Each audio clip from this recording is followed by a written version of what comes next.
যে নতুন বাংলাদেশের স্বপ্ন নিয়ে শহীদ হয়েছেন অগণিত মানুষ, তাদের সেই স্বপ্ন পূরণ হবেই, এমন প্রতিজ্ঞার কথা জানিয়েছেন অন্তর্বর্তী সরকারের প্রধান উপদেষ্টা ডক্টর মোহাম্মদ ইউনূস।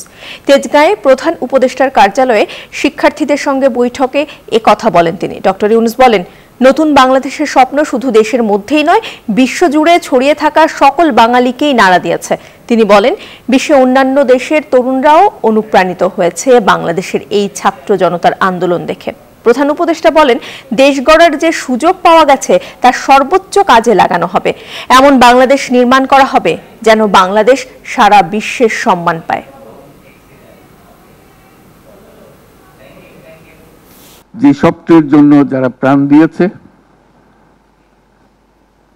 সে স্বপ্নকে আমরা বাস্তবায়ন করবই।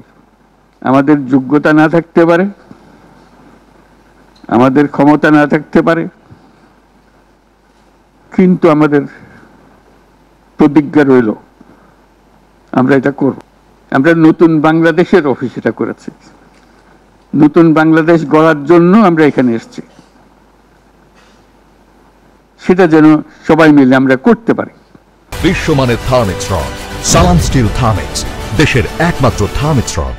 শুধু বাংলাদেশের মানুষ উতলা হয়ে গেছে নতুন বাংলাদেশ করার জন্য, তাই না? আমাদের যত বাংলাদেশী সারা দুনিয়া জুড়ে আছে, তোমরা একটু আগে বলেছো তাদের কথা, তারা সবাই বলছে যে আমরা আসতে চাই, আমরা এই নতুন স্বপ্ন বাস্তবায়নে শরিক হতে চাই। যারা বাংলাদেশী নয়, অন্যান্য দেশের তরুণরা, তারা বলছে আমরাও দেখতে চাই, কারণ আমাদের দেশেও এরকম দরকার।